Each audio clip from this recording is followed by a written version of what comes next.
Okay, I'm here in Scotland at the Edinburgh International Film Festival, and with me today are Sheila Hancock and Kevin Guthrie, who just presented their marvelous film Edie yesterday, who had its world premiere here. But let me tell you something first. I've been coming to Edinburgh for the last 3 years for this festival, and there's always these 1 or 2 films that completely blow me away. And last year it was Moondogs and My Feral Heart. The year before it was Chicken and The Pyramid Text, and this year it's Edie. Oh, wow. It's just so wonderful in every way, from the cinematography, of the story, and to your wonderful performances. Believe me, I had tears in my eyes just because of the beauty of this film. So thank you so much for that. Thank you very much for those words. That's really kind. That was exciting.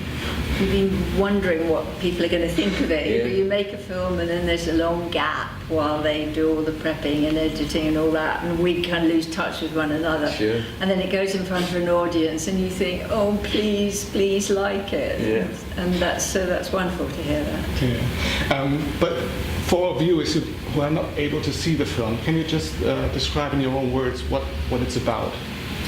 Well, I suppose it's hugely about a relationship between a young man and a very old woman. That's one of the guiding principles of the film, I think. I would agree, and it's also about a woman who's been a carer of a very controlling husband. And years ago, she had a wonderful relationship with her father when she was a little girl, and he'd asked her to climb a mountain, and she'd not been able to because her husband wouldn't let her. And so years later, her husband eventually dies, and she sees this postcard from her father, and so she decides, damn it, I'm going to try and climb the mountain. And in the process, she meets this young man up in Scotland. She meets young Johnny, who in a way is lost himself. He's lost with the environment round about him. He can't see. In Scotland we have a phrase, you can't see the wood for the trees, and Johnny cannot see the wood for the trees. He lives in the most sublime environment. He's so close with nature, but he's lost that connection, and it takes, as an excavation of his human character, it takes understanding hope and discipline and change, bravery, courage and love, in whatever facet of love that might be, and he recognises all of that and is discovered through Edie. And also she is instructing him in a way by the fact that she, in her opinion, and I think in anybody's opinion, has wasted her life. You know, she's never known happiness really, because she's always been looking after somebody who she didn't love. And suddenly she goes from this enclosed environment to this beautiful open land and this young man and everything. So everything begins to happen for both of them. Mm-hmm. So you actually really did climb the Sylvan. I really did. Were you aware of that when you read the script? No, I wasn't. I mean, when I was asked to do it, I read it and thought, oh God, this is the most wonderful script. And I had a meeting with the producer and the director, and I said, I won't have to climb it, will I? You'll do green screens or whatever. And they said, well, we thought it would be good if you did. And I thought, what? and I sort of thought, oh my God, but I really wanted to do the movie. So anyway, I went to the gym every day, something I'd never done, partly because I can't bear the music that they play in gyms. But anyway, I went and I worked out because I knew my legs were not strong enough. You know, I'm 84, and I thought, oh my God, I'm not going to be able to clamber up. And I did 6 weeks of that, and I did something called Nordic walking. Is it called Nordic walking? That's right, yeah, That's yeah, right. the sticks. 2 sticks over Richmond Common in England, and eventually got strong. I really did get strong, but I had my moments when I thought, I can't do this. Well, let me tell you, I thought I was fit until I met Sheila. I look after myself regularly, but Sheila's fitness comes in physical fitness, mental fitness, and then emotional fitness. And Sheila is a Class A student in all 3 of those categories. So you were the student and the teacher, weren't you? I had to work hard on it, but yeah, I did, and it's such a wonderful feeling. It really is, to get that fit, and I think anybody can if they work at it. Yeah. It's very boring, but you can actually get your body to do things that you thought you'd not been able to do because you're old. Do you know what I mean? Absolutely. And how long did you shoot in that area?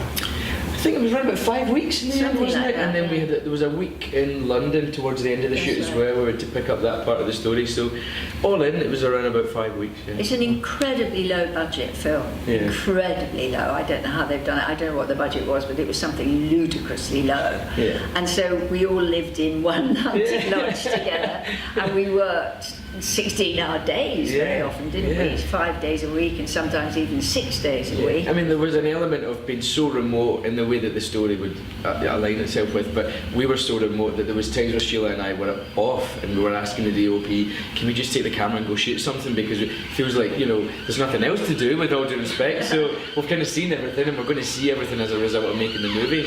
So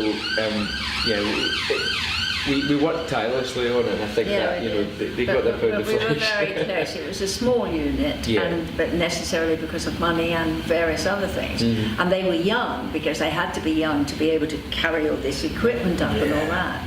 And we all got on so well. It was an extraordinary experience. It was quite wonderful. It really was.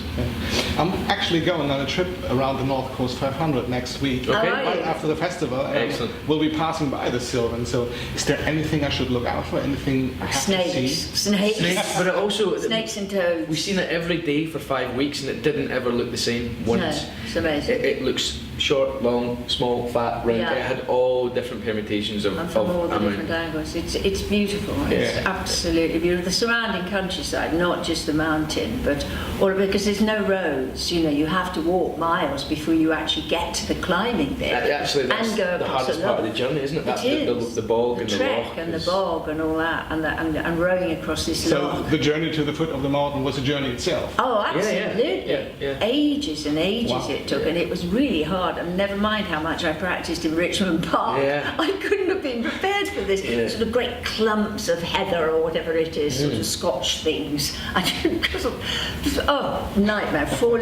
Ricking your ankles, And I think falling trying in to mud. shoot at the same time, so we took our time. It took the best part of 3 days for us to shoot and progress up through the mountain and the sort of earlier stages of the bog and the loch. So not only were you carrying out a journey that should have taken you maybe 8 hours, we were doing 8 hours each day for the 3 days that we were going up and down that mountain. So it And was everything intense. you did, you thought, well, me personally, you know, I had to, what you call scrambling, which is going up these rocks and really climbing. And I think, oh, thank God, I've done it. But then they'd say, well, we'd love to do a close-up. Do you mind going back down and doing it? Just I think, one more time. No, I can't do it again. And going down was worse than going up for me. Yeah. Because you know, it was a precipice. We were on the side of a precipice. So going up, I mean, he was always, if he was with me, he was saying, don't look down, don't look down. And I would be all right. And then when I go down, I had to look down.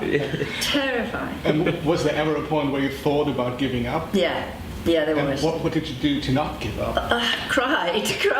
No, there was there was a couple of moments. First of all, after we'd done this long trek over, and the first assistant took me aside and said, right, you can back out now if you like, but if you go on, you've got to keep going, because you can't come down, because we can't get a helicopter on the mountain to get you down. We can get a helicopter on the top, but we can't get it on the thing.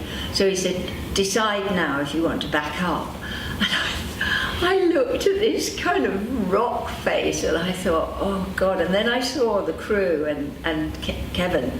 They were already embarking up, and I thought, I just can't let them down. I really can't. So that was my first one. And then the next one was a terrible pathway. We'd done a big scene, the two of us. It's a difficult scene, so I was really tired and upset. And then they said there was this path, and they said it was a hugely wide path with a clean drop either side. Yeah. And it wasn't. It was about like that. And the dimensions of that path changed on a daily basis as well, from this to that to, you could fit, 2 buses along there. Lucky if you could get 2 boots along there. It was frightening, wasn't it? We were terrified. Yeah, that was Even pretty you were a scary. bit scared. I mean, I love heights, and I'm good with the adrenaline side of things. I've thoroughly embraced every challenge that I had to meet head on with this. However, what I did find difficult was the repetition of the same thing. Adrenaline happens on a one-time basis, That's right. whereas you go 6, 10, 20 different takes. that was really, really difficult. It was. But thoroughly enjoyable at the same time, wasn't it? It's a wonderful, the sense of achievement is fabulous. Yeah, that's the biggest thing. I think the reward is quite overwhelming, actually. And there's a bit where the people have gone so far up the mountain, which is where people usually stop. Yeah. When there's lots of stones, people leave stones. And I thought, oh God, let's stop here. But we had to do a bit more. So that was a bit scary. Right to the precipice. So as I said earlier, the film had the world premiere yesterday here in Edinburgh. How was it? Well, it was marvellous. Kev couldn't be there, unfortunately, because he was working on something else.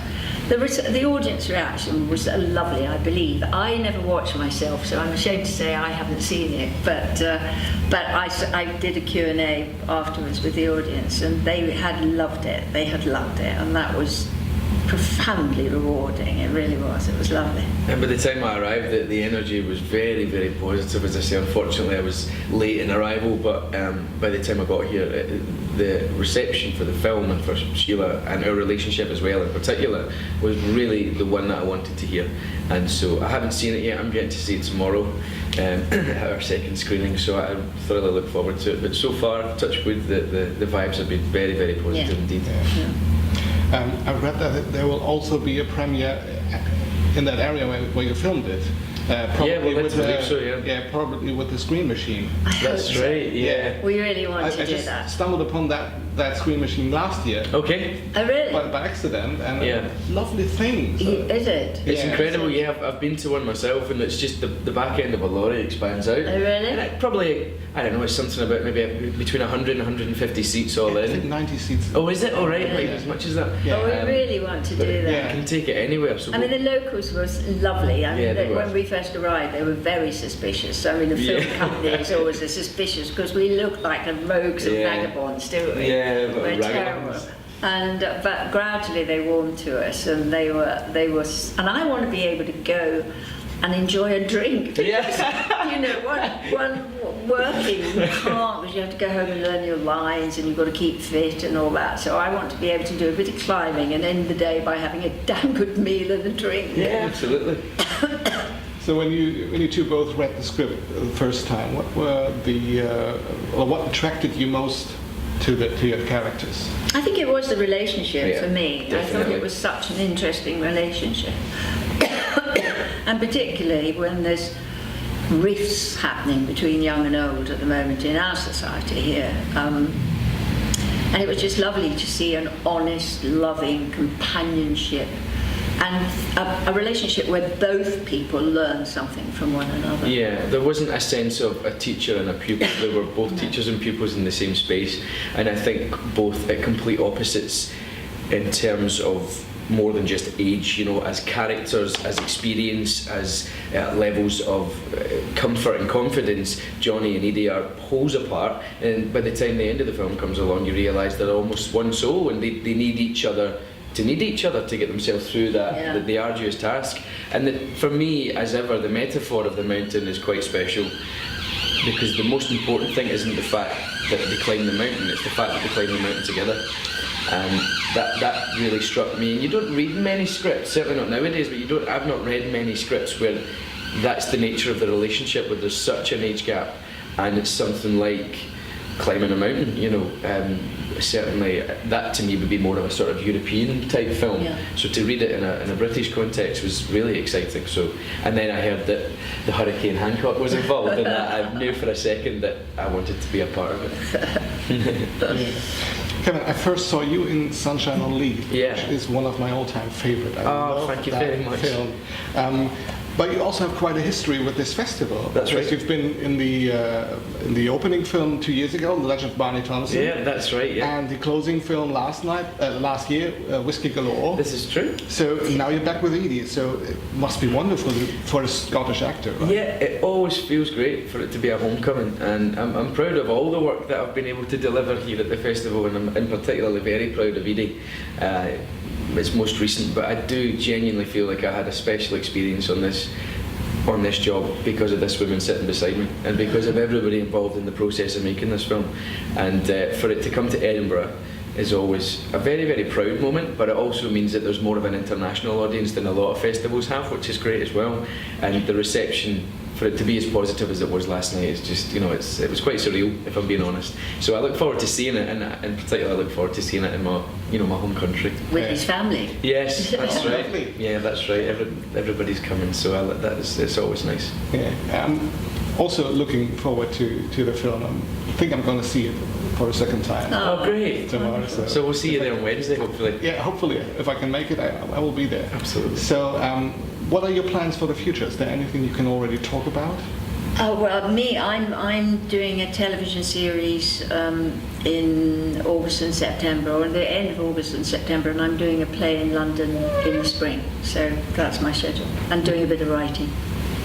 I'm in Dunkirk, which is released at the end of July. I just finished a series out in Budapest for AMC called The Terror, and I'm working on a film in London at the minute, so nice and busy. But yeah, it's been good. Yeah, I'm looking forward to see all of these films, and especially looking forward to the second screening tomorrow. So thank you so much. Thank Thank you very much. Thank you very Okay. much. That was lovely. You're live.